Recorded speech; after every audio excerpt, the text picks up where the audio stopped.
Hey everyone, it's Jonathan and welcome back to the Disney Movie Marathon. This week, Nicki and Katie are back and we're following up our review on the original 1993 film Hocus Pocus with the sequel that just came out a few weeks ago, Hocus Pocus 2. Now before we get into this review, I have something I want to show you, so if you're on YouTube, great, but if you're just on audio, I'll have a link in the description to my Instagram. But like usually happens when we record podcasts, we keep talking after we're done recording, sometimes for a while. And between this week and last week, I really wish I'd kept recording because somehow we came up with the best Halloween costume idea, and I kind of actually went and did it. In the last episode, Nicki said that she hoped that one of the Sanderson sisters was going to ride a Roomba in the new movie, and then after we finished recording, we kept talking about what new things the sequel could do. And jumping off of Nicki's idea, I predicted, not even seriously, purely a joke, that one of them would ride a Swiffer wet jet. And then somehow in all of our random conversation, we came up with the idea for an off-brand witch costume, complete with an off-brand Swiffer. And I actually do have an off-brand Swiffer that I bought at Aldi. I think you can probably guess where this is going. If you don't already follow me on Instagram, feel free to follow the link in the description for all the pictures, but suffice it to say, I had a little bit too much fun over the weekend. Though I will say, the results are giving me more eccentric wizard vibes than off-brand witch vibes, so I might keep the general idea of this costume and refine the details for future uses. Anyway, that's all way off topic, but also perfectly on topic, because it all comes from discussions that we had about today's topic of today's episode, Hocus Pocus 2. So before we start, I just want to say, apparently we're psychic. Oh, I know, right? I predicted a Swiffer wet jet and you predicted a Roomba, and you got two Roombas, so you're double psychic. Hell yeah. And then they like play a major plot role. It's like, what the hell's going on? I know. That was I couldn't believe it when the Roombas actually became important. It's like, that's kind of genius. Well, and when we were I think we were kind of talking about the same thing on the in the DMs and such, but like when I saw that, I sent that gif of Leo DiCaprio pointing at the screen from Once Upon a Time in Hollywood, and that's honestly how I felt. I was sitting there watching it, and all of a sudden it was like, and then the Swiffer wet jet showed up, and I was like,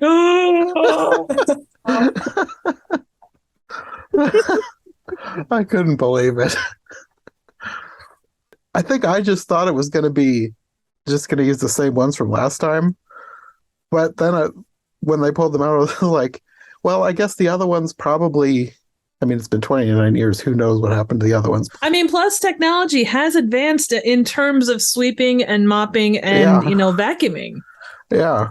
So it makes sense. And they ended up playing an important role. So absolutely. So I think we need to get sponsored by Roomba or Swiffer Wet Jet or somebody, because, I mean, we predicted that, and I think that's only fair. Yeah. What are the odds, though? I don't know. I couldn't believe it. Not just one of us, both of us. It was great. So anyways, overall first impressions of this one compared to the first one, Katie? It was kind of just a sequel. I felt it may have gotten a little too sequel-y for me, where it was like, remember this from the first movie? We're doing a scene like that again. I can see that. It definitely had some moments of that. But I overall enjoyed myself because it was just kind of more of mostly just the same as the first, but like, the characters weren't over obnoxious or anything. It didn't feel like, hey, remember this from your childhood kind of thing. What about you, Nicki? So I'm of two minds. And bear with me because it requires just a little explanation. So I went into this, like when I walked out of this one, it kind of felt the same way I walked out of Ghostbusters Afterlife. You're talking a fair time between the original and this one, and not that there haven't been other Ghostbusters, but just comparing these two pieces. And there's other things too that I'll kind of go into as we move along. But it didn't have as many. It did have those moments where it's like, oh, you're watching Hocus Pocus too. Remember this and remember that. I felt like they did a little bit better job with this than what they did in Ghostbusters Afterlife, but it was definitely a sequel. It was definitely matching the same property, matching a lot of the same beats. But I will say that I do think it did a pretty decent job and kind of subverted some expectations with where it went. Mm-hmm. So it was a fun sequel. It wasn't anything, out of this world extraordinary. I don't know if I'll ever watch it again, but I'm glad that I did. I think it added some interesting lore. But I'm also going to say that had there not been a Hocus Pocus 2, I don't know. It was fine. It did what it was supposed to do. Mm-hmm.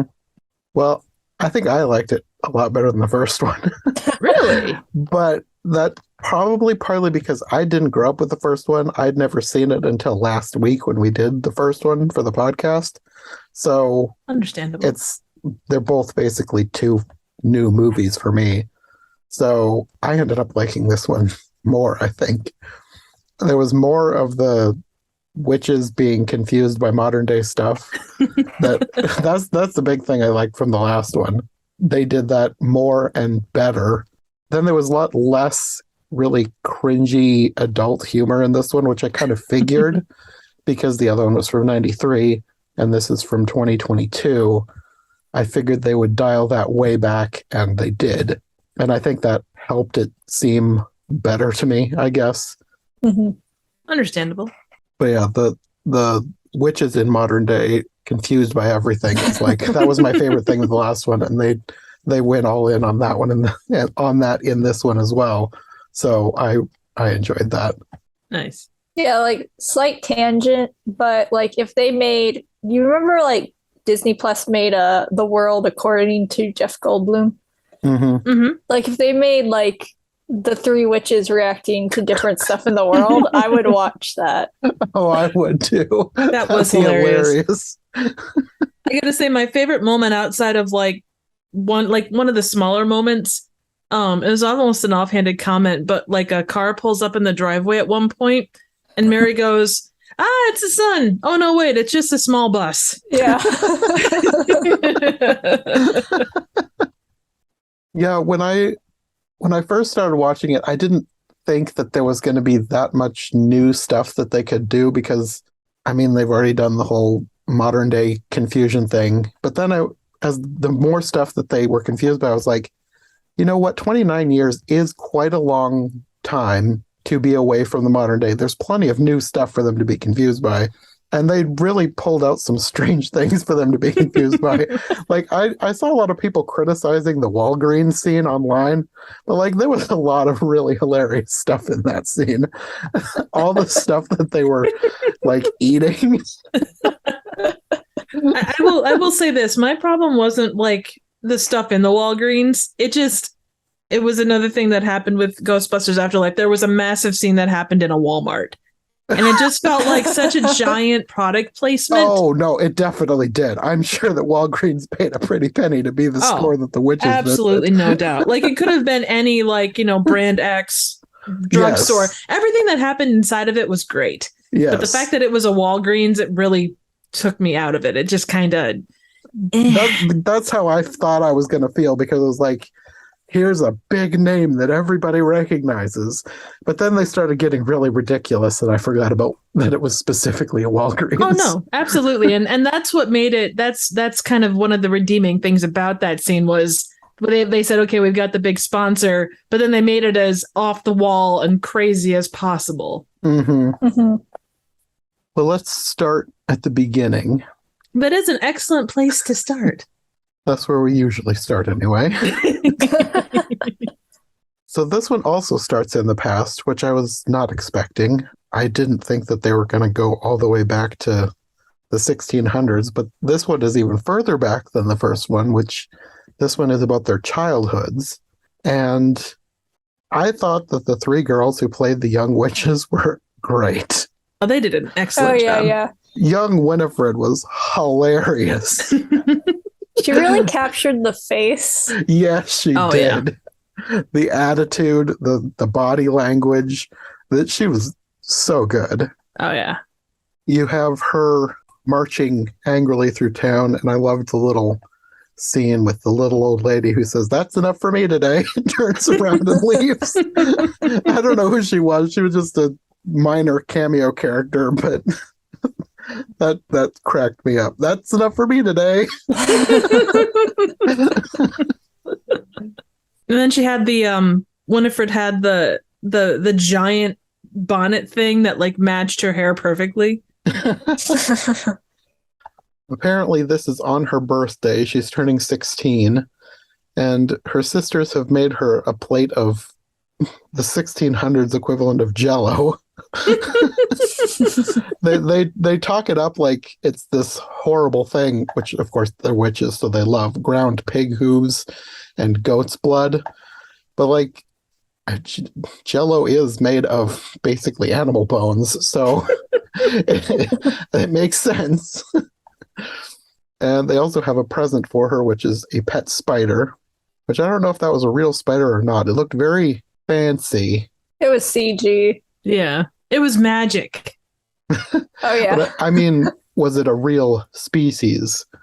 I don't know. Let me look up on the trivia and see what it says.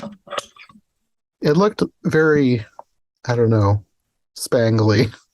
I kind of wondered if it was actually a real spider or not. I did not get a spider warning. 0 out of 10 stars. I forgot you don't like spiders.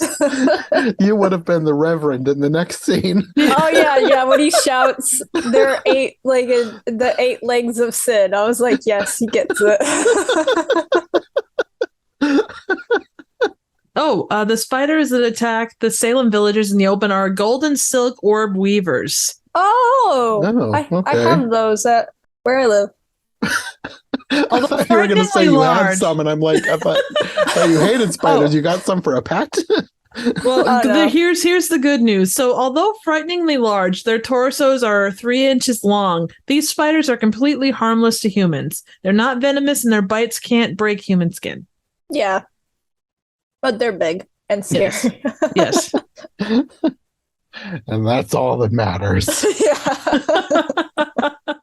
So apparently, this entire town is insistent that she marries this kid. And I don't really know why they want her to marry him so bad. Because she's 16.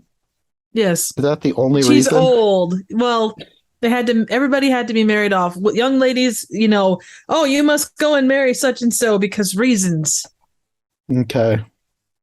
I guess that sort of historically makes sense, but I thought maybe I missed a better reason than that. I think it's just that it's that thing from that time. Yeah. But she refuses to marry him, and the guy is relieved. He calls her ugly, basically. And you also have a young Billy Butcherson in this scene, and the whole town is horrified to learn that they kissed in the graveyard, apparently. Also, kind of a fun thing later, and I don't know if you guys noticed, when his mouth is stitched shut, it spells kiss. I didn't look close enough to notice. I just happened to notice it offhand. I guess that makes sense. Weird little morbid Easter egg. Yes, very. You can't escape it. So Winifred is to be banished from Salem, and her sisters are going to be taken and raised by someone else. And she obviously doesn't want this to happen. There's a huge kerfuffle. And the spider ends up on the Reverend, who starts screaming like a little girl. Understandable. Yes. And in the chaos, the sisters flee into the Forbidden Wood, which is apparently where witches do spells. And they do a calming circle, which is probably one of those, remember this from the first one, scenes. There was one other kind of fun thing. When the spider attacks the Reverend Trask, he says, it's the 8 legs of sin! is kind of funny, but Are spiders normally associated with sin? I don't think so. I think it was just like because he was scared of spiders, it became his devil thing. Okay. I assume. And I forgot to mention at the beginning, but you have a scene like flying over the town, and there's this crow, and this crow comes back in this scene. You hear like some faint singing of the Come Little Children song from the first movie, and then this crow turns into a witch who wants to eat them, but apparently senses something in them, like they're different from other children. And she sees potential for them to become witches as well. Unless they already were. I'm not 100% sure if they already were or not. Because they made that gross jello thing. I don't know if that was supposed to be a witch's brew or what. Well, their father was an apothecary, so I'm sure that the that's insinuation that, you know, they kind of grew up with that. Yeah. Because even when they first get the book, they, I think it was Sarah said that it was like father's apothecary book. Yeah. Okay. That makes sense. But yeah, this witch owns the book from the first movie, the one with the living eyeball, and she gives it to them so that they can learn how to do magic as well. And there's a spell in there that's supposed to make them all powerful, but this witch tells them that they shouldn't do that one. And the book doesn't like it, and they promise not to. And then she talks like she maybe had other witch friends, and I'm not sure if they were supposed to be killed. I think it's insinuated that maybe the villagers killed them, but she talks like she misses her coven and basically says they need to stick together. And there's a line about people not liking witches. And I can't imagine why. Maybe it's because you eat people, which was my reaction too. So I thought it was funny that they actually called that out.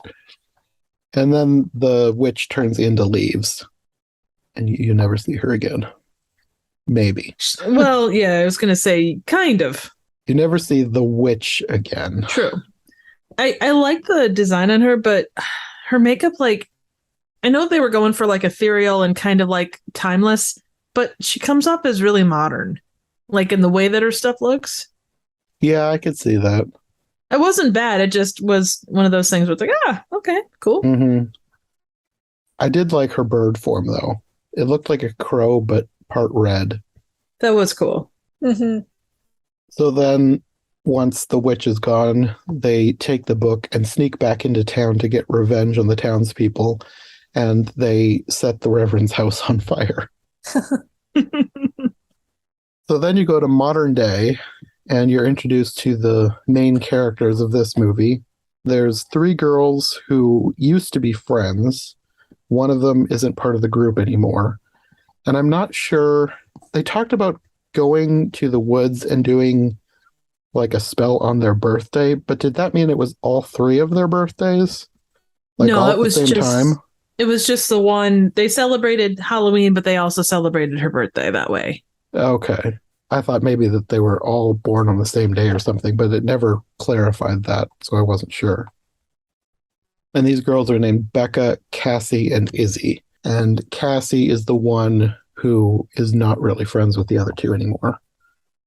And they kind of talk, and you get a sense of that something has happened in the past with them. And you get Cassie's boyfriend there as well. He doesn't like them, or he seems not to like them. And he's throwing a party, which she didn't tell them about. And it seems like this kid thinks that they're witches, which, I mean, they apparently did spells in the woods, even if they didn't do any actual magic. So I guess I can see why he might think that. And Becca decides to freak this guy out by reciting a list of vegan foods at him, which he thinks is a magic spell. This kid is not very bright, because there was some obvious words in her list of foods, so you'd think he would have picked at least one of them out. But the 2 of them get sent to the principal's office, and they end up with like Saturday detention or something. And then later that day, Becca and Izzy run into Cassie's dad, who is the mayor of the town. And I think there's like a re-election campaign or something going on. He wants them to help hand out flyers. And he doesn't seem to know that they're not friends with Cassie anymore. At this point, they're still covering for her. He would not like that Cassie is having a party, so they kind of try and cover for her because he doesn't know that it's happening in his house while he's gone. And their dad is played by Tony Hale, who also played the Reverend in the past scene. And I thought he did great too. And this modern day character is like the opposite of his counterpart in the past. He's friendly and nice, whereas the Reverend was not. I can still see this guy freaking out if a spider landed on him, though. Yeah, probably. He's got bigger problems than spiders. Poor guy. Did you guys happen to notice that the football team at the high school was the Fighting Puritans? Mm-hmm. Yes, I did. So good. I wonder what the Salem football team really is, or if that's real, like if that's what the town's football team really is called in real life. Hang on here. What does it say? The Witches. That's kind of what I was thinking. I was like, if the town like Salem is going to have a football team, you'd think they probably would go with witches. Yeah. But Puritans make sense for this movie. Yeah. And their newspaper, I'm guessing their high school newspaper, is called The Witches Brew. That's a good name for a newspaper. Very good. After this, we're introduced to a character named Gilbert, who runs the museum where the Sanderson sisters used to live. And he's telling a new group of kids the story, the original story, and then I think he's talking about what happened 29 years ago as well. And you have one mention here of the whole virgin thing, which I was glad that they didn't keep coming back to that like they did in the first one, but you had a little kid say, "What's a virgin?" It's like that's a more accurate representation than the other little girl just casually using it all the time, like she obviously knows what it is. So the two girls are still going to do their birthday ritual, even though Cassie is not with them. And Gilbert gives them a candle, but apparently this candle is another black flame candle, like the one from the previous movie that brought the witches back. And when they light it, they hear a creepy voice singing in the woods, and then there's an earthquake, and the ground starts splitting like the end of season 4 of Stranger Things. And the witches are back. They do a big musical number, and I liked that the one of the girls called that. I was like, "Who are they performing for?" I can't take my eyes off them.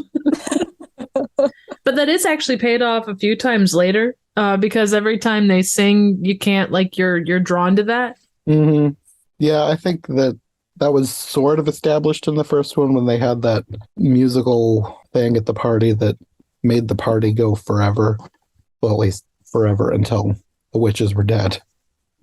So they get captured, and the witches want to steal their souls, but they tell them that they're actually 40 and that they're also witches, and they've just been stealing souls themselves, and that's why they look so young. They're trying to call their book, but the book is locked in the cabin museum. Like, it has straps around it like Hannibal Lecter or something. I don't know if that's what it was referencing, and I haven't even seen that movie. I've just seen clips from it, but it reminded me of those scenes that I've seen with the mask thing on him. I don't know if that's what they were going for or not, but that's where the book is. The girls are trying to get out of this somehow, and they tell the witches that they don't need to actually brew any potions anymore. They can just buy them at the store. They had an exchange here that I loved. "No more luring children to their demise. Nope, they're already demised." That's a great time hack. Thank you kindly. But I delighted in the luring. 'Twas my only job. Aw. Poor Sarah. So this is the Walgreens scene. I love that they were so mystified by the sliding doors. Oh, Winnie, the gates, they parted for her.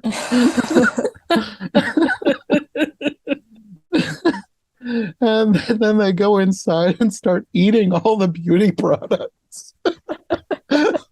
Like drinking the facial creams and eating the face masks, thinking that they're baby skin.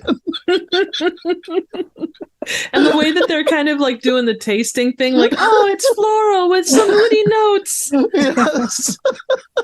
Retinol. Oh, what a charming young boy's name.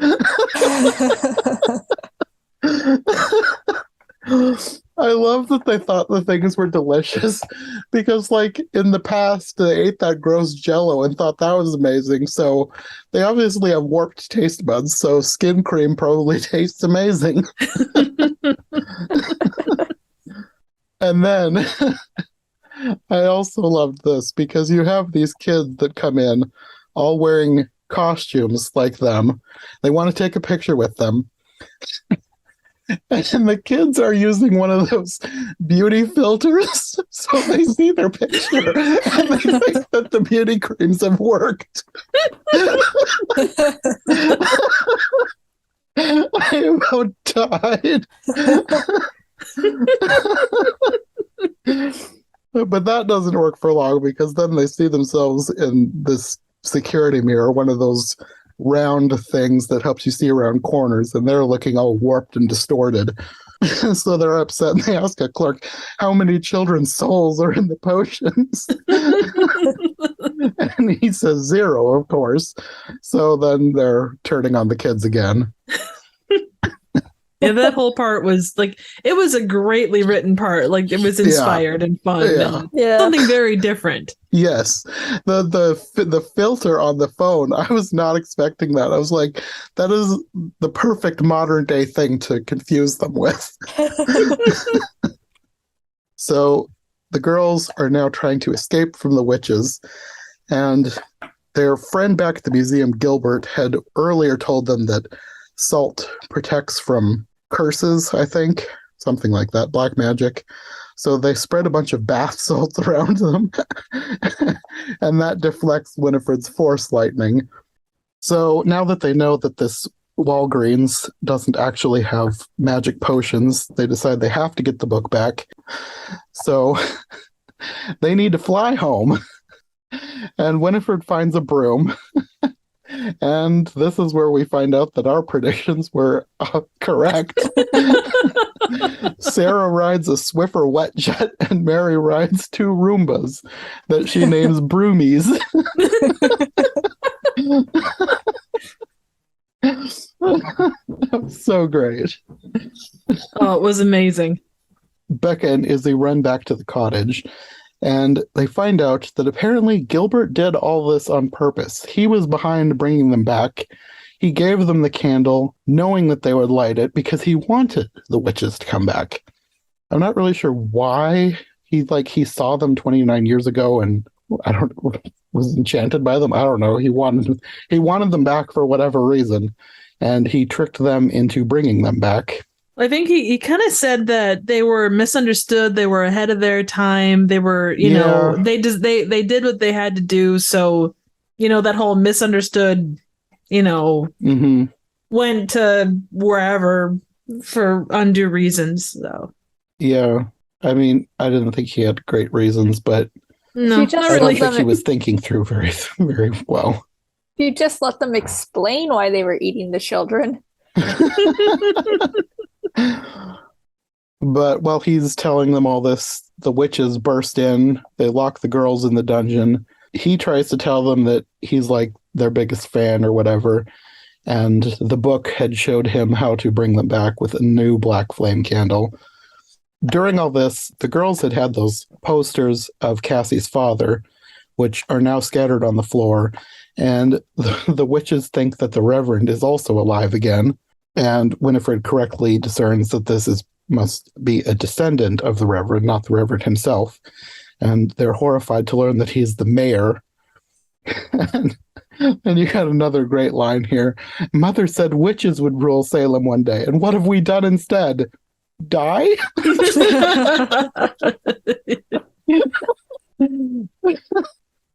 So now they decide that they're going to do this forbidden spell that they had promised not to do all those years ago.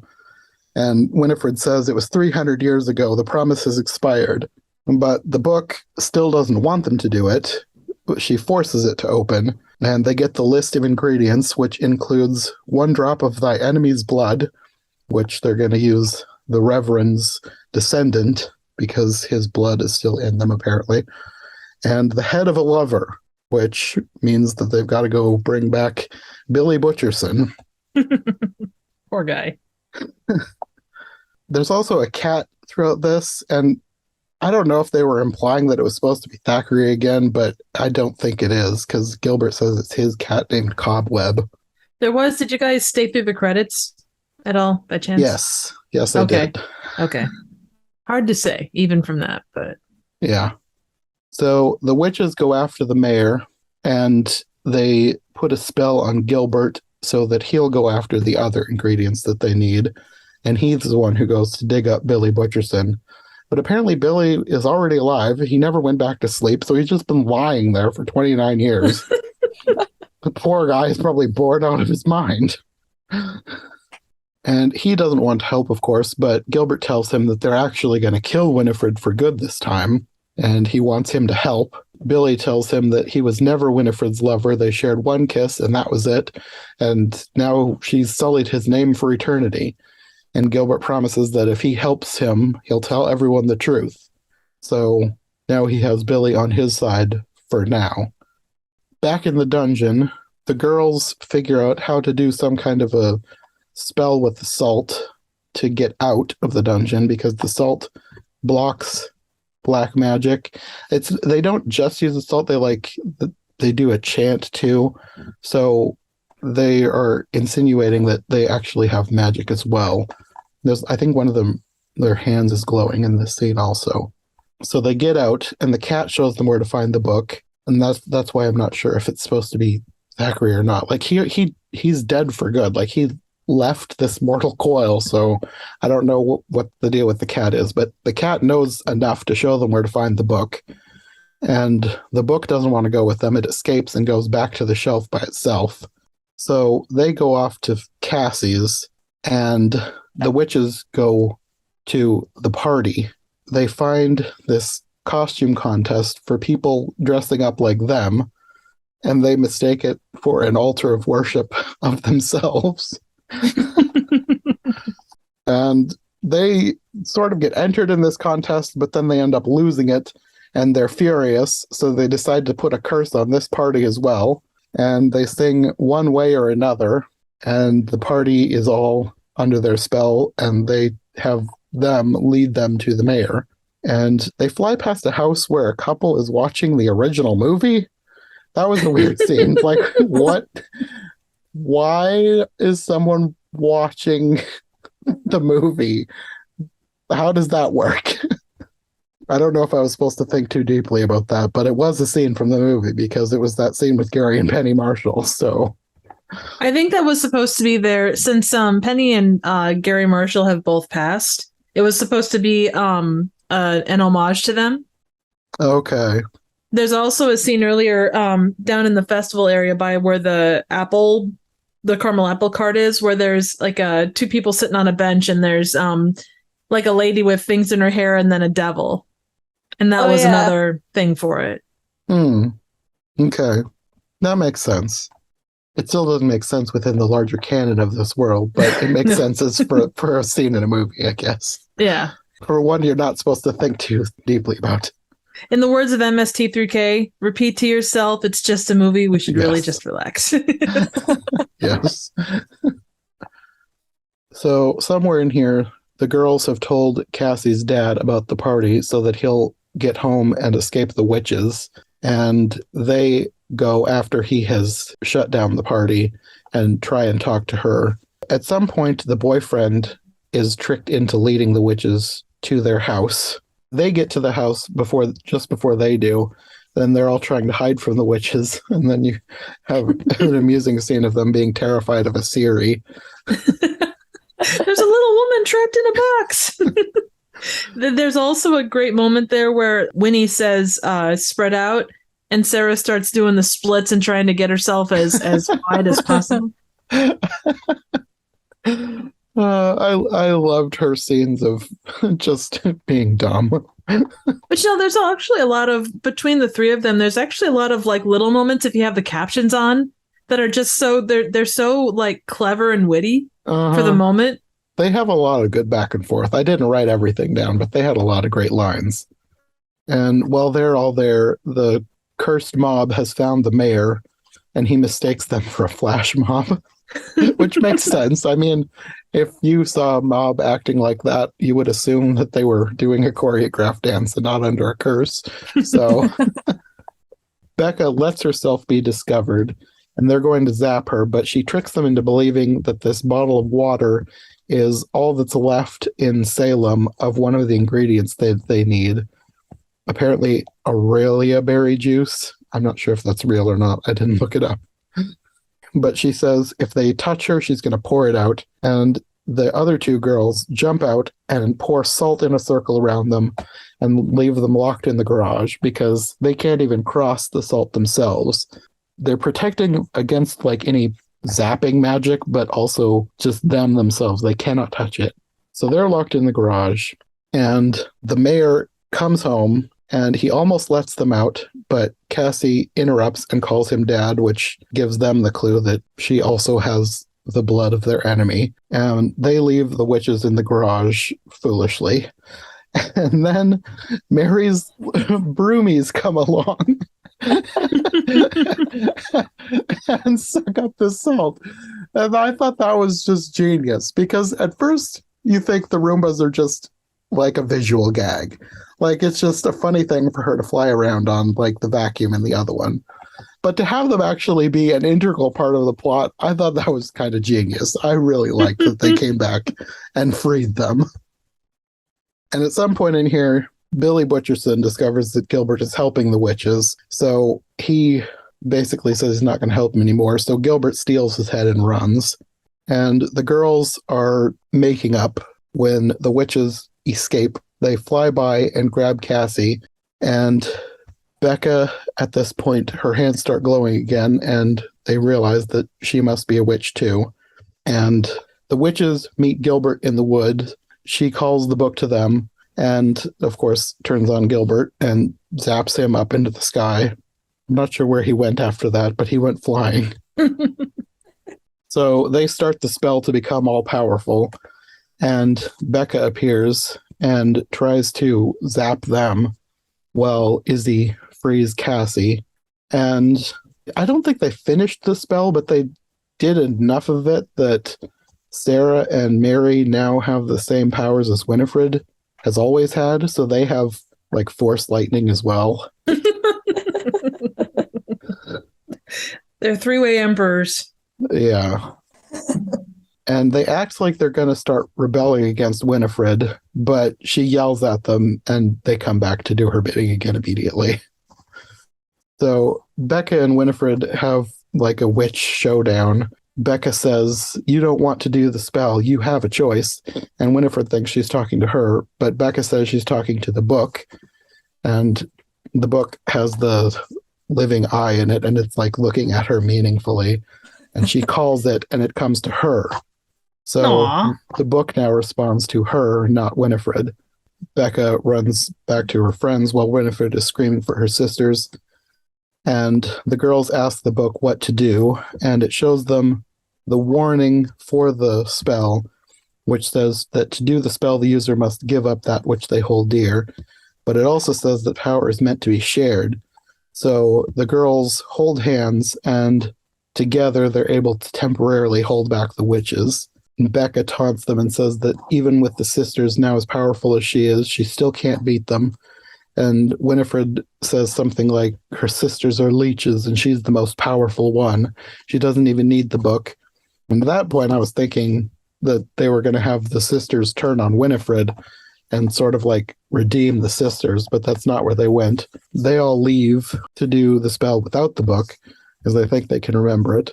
They apparently can. They finish the spell. The candle goes out and they're still there. So apparently they will never die. And they start celebrating and shooting lightning around, but they're interrupted by the girls, and Becca tells them that the spell warns them that it takes that which they value most. And Sarah and Mary start floating away and disappear. They turn into glitter. Yeah. Yes. There's a lot of glitter in this movie. So apparently Sarah and Mary were what Winifred valued most.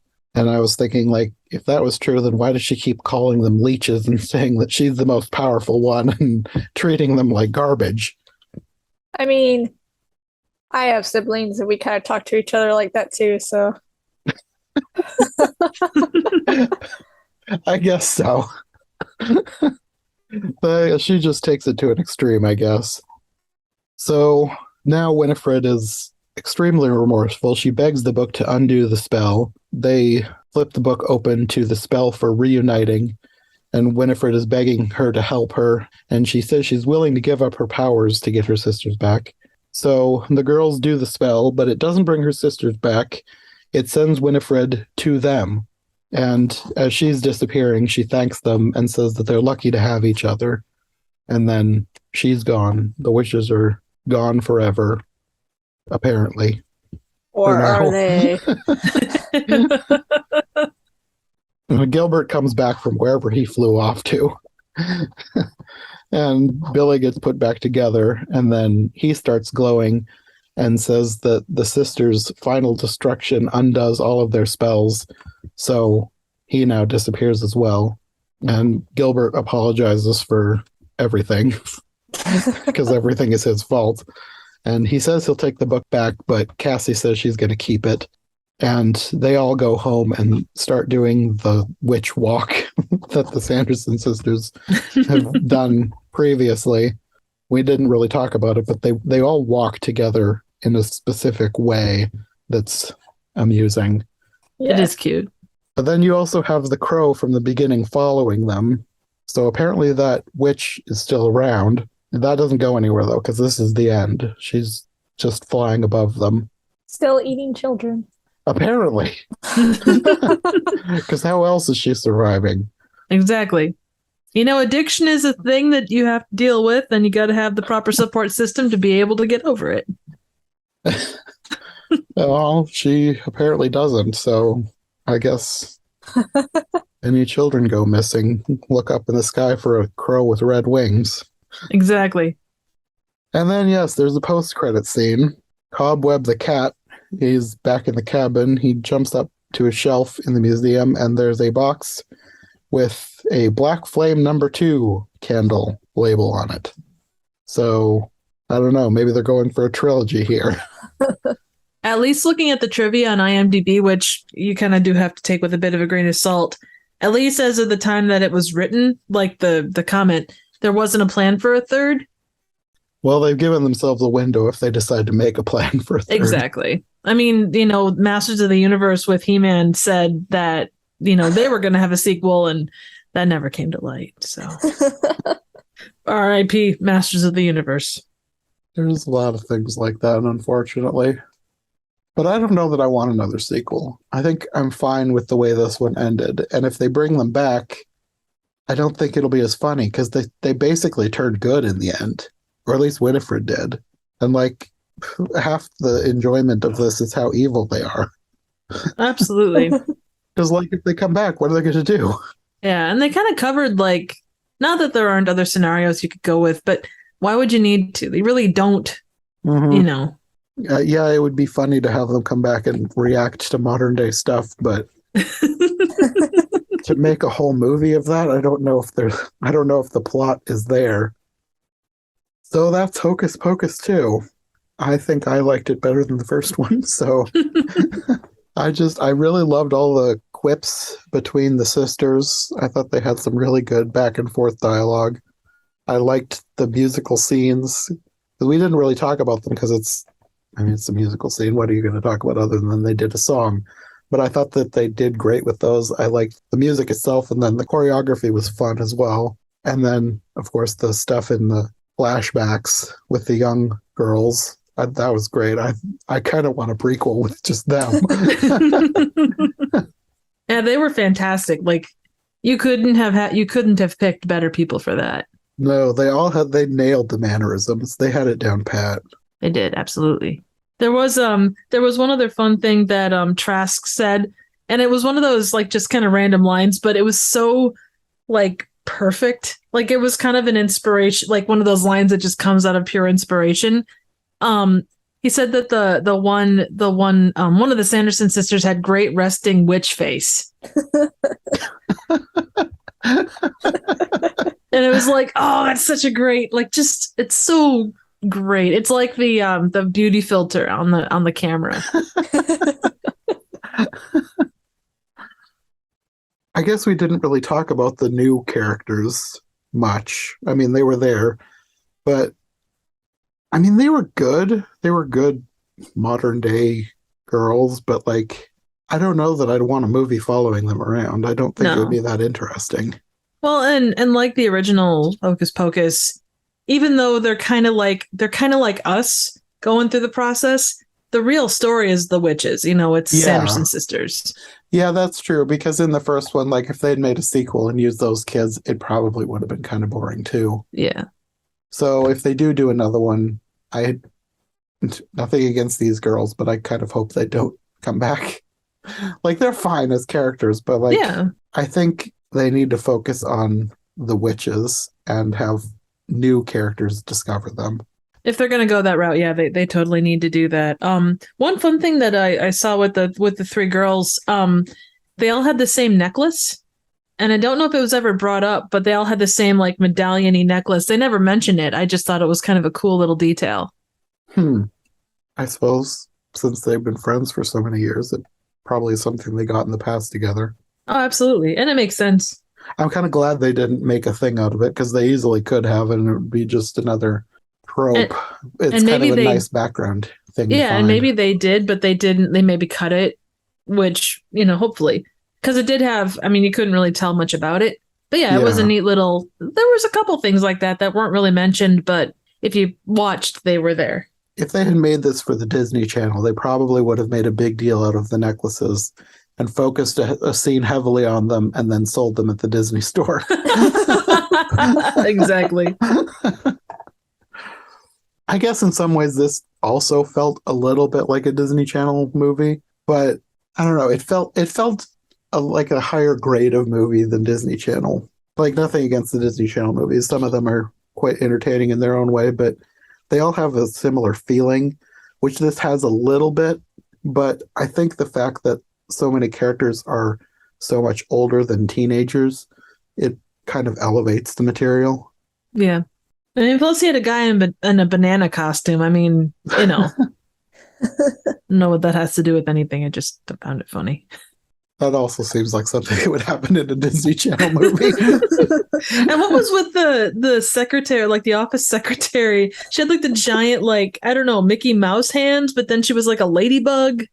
I think it was just because it was Halloween, because there was a few people just randomly in costume. Yeah, so I think it was probably just Halloween dress-up day at school or something. True. And the secretary got in on it too. Hard to file papers, but hey, you know, it's not the only thing. Maybe she only put them on when she's talking to the kids. That is true, because you could have a very comedic conversation with giant hands. Detention for you. You could try like eating a sandwich in a comedic way. You know what was the most non-Disney thing about this movie is that there weren't like a bunch of Disney characters that all the like background costumes were. Oh, you're right. That's true. Although I didn't like freeze frame and analyze the quote unquote flash mob. There could have been some hidden in there. I did notice that the mom's Madonna costume was in that flash mob. Yeah. According to the trivia, there were a couple of those. There was Billy Butcherton, the Madonna costume, Danny's witch costume, the three Sanderson sisters, and the band featured in the I Put a Spell on You number. Okay. But it really surprises me that there's not like, oh, look over there, it's Woody. Oh, look over there, it's Mickey Mouse. Oh, That look, is you true. know. That is very true, because a lot of these would do that. I mean, they did it in the first one with the Mrs. Potts. Yeah, but like you'd think that nowadays Disney would have crammed it full of like. Yeah. So I appreciate that there wasn't like I'm the live action Beauty and the Beast. Yes. What was it? There was something recently where it seemed like it went to an egregious level of, Pinocchio. The live action Pinocchio. The scene with the clock, that was just so crammed full of Easter eggs that it wasn't even Easter eggs. It was just, here's a giant eggs. Easter basket. It's just I've yet to see that one. Cameo after cameo after cameo after cameo after cameo after cameo. It was ridiculous. One of them in the background would have been kind of fun, but then it just took it way too far. Does anyone have any final thoughts on Hocus Pocus 2? I want to teach my Roombas how to clean up messes, and like air messes, because I would like to fly with Roombas. Call them my broomies. That would be great. It would be cool. I think I probably would fall off immediately, but it'd be great for like 2 seconds. Well, you could always duct tape 2 of them together and sit on them. Yeah, that could work. You could make yourself like a floating bed of Roombas. That seems like something that they would do in Japan. Probably. Roomba drones that you can fly on. I like it. What about you, Katie? Any final thoughts? When the boyfriend said, "Come see, we coated our friend's car in tinfoil," and then they asked why, and he said, "Because it's funny." I was like, yeah. I would do that. He had a real Shaggy vibe going on.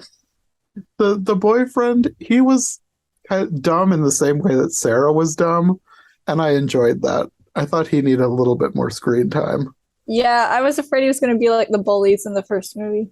Yeah, I'm glad that wasn't the case. He actually seemed like he was kind of nice. Like he genuinely had no idea that he was hurting people's feelings.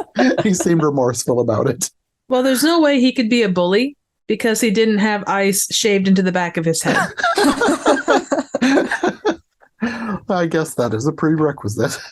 I mean, every bully I've ever seen had ice shaved into the back of their head. So, that's maybe my experience, but, Oh, and while you two may be psychic, I am not, for there was no skeletons in cages.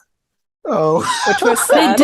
They did mention them because, they get back to the cottage and they're like, "Oh, do you remember what happened?" And she's like, "Yeah, you had the book over there, and then we had the 2 guys in the cage." And so they got brought up, but they just weren't skeletons. So they were mentioned. I kind of half expected the camera to pan up and show 2 skeletons in the bird cages. Oh, that would have been awesome. I'm surprised they didn't keep them, considering it's a magic shop.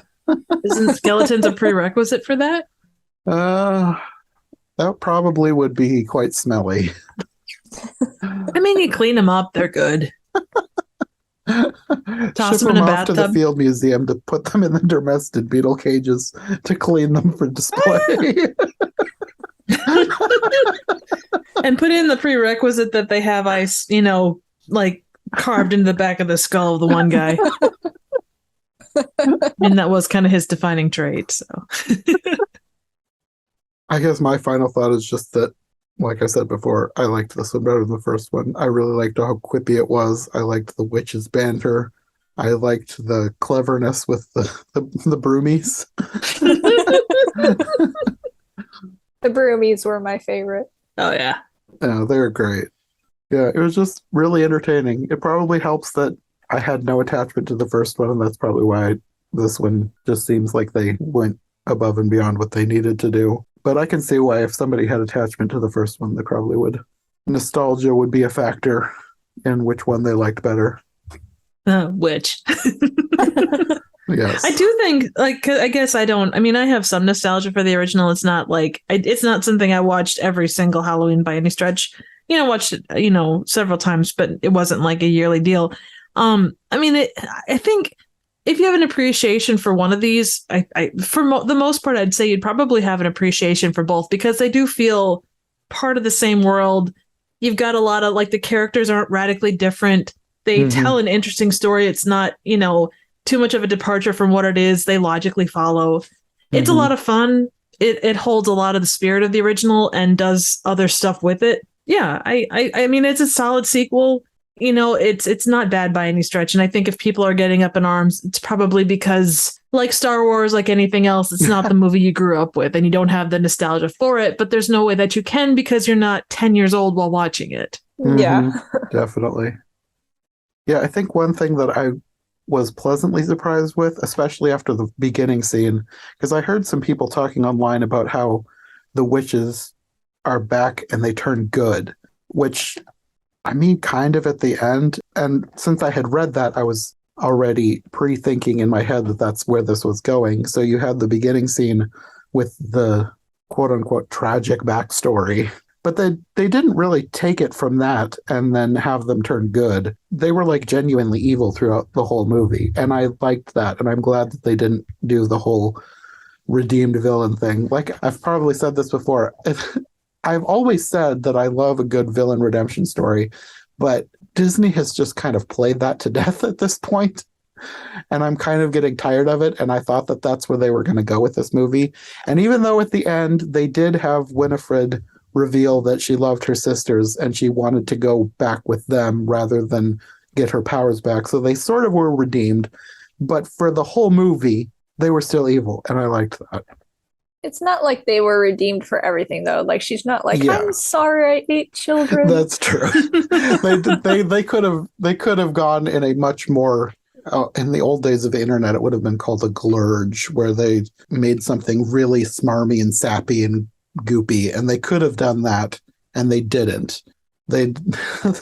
I'm glad they didn't have her do a whole remorseful scene pledging to never eat children again as she slowly like dissolves into oblivion. I mean, if there's anything I would say about the character, because a lot of villains are one dimensional. Their main character trait is evil, and that's it. Or maybe they're like, maybe they enjoy a good burger, but that's kind of all there is to them.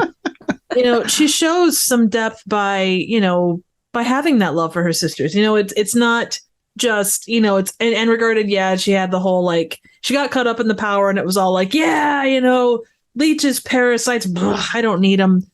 It brought her back to the things that were important and the things that were with her when they started the journey. It kind of was that slap in the face she needed to remember, hey, I love my sisters, and deep down that didn't change. Yeah. So that's, there's depth there, and that's not bad. Yeah. And I'm glad that they did it in that way rather than have it feel fake and forced. Absolutely.